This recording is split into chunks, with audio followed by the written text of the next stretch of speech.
What is the finest feature of the B-21 Raider?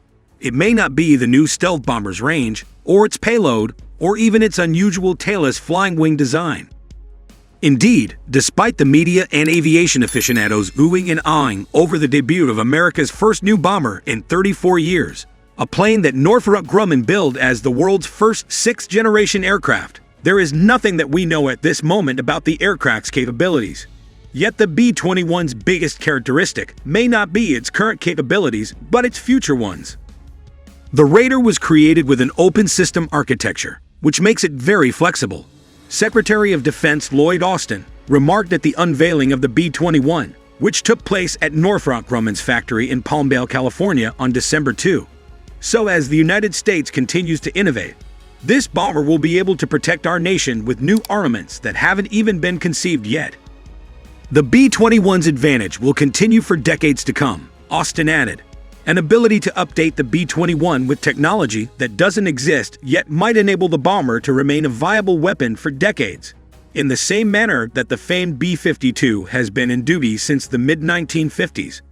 The B-21 isn't planned to make its maiden flight until 2023, but Northrop already boasts that it is particularly intended to keep up with advancing technology. To match the shifting threat environment, the B-21 has been built from day one for quick upgradability, the firm adds. Unlike prior generation aircraft, the B-21 will not receive block improvements. New technologies, capacities, and weaponry will be effortlessly merged through fast software upgrades and built-in hardware adaptability. In some circumstances, the nebulous promise of future military technology may merely be hyperbole. In others, it might be an attempt to buy time for a failed program.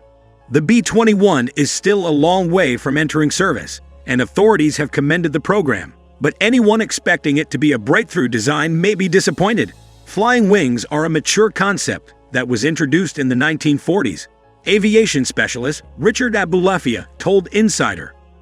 Nazi scientists created the Horten 229, while the U.S. also tinkered with the Northrop YB-49 flying wing bomber.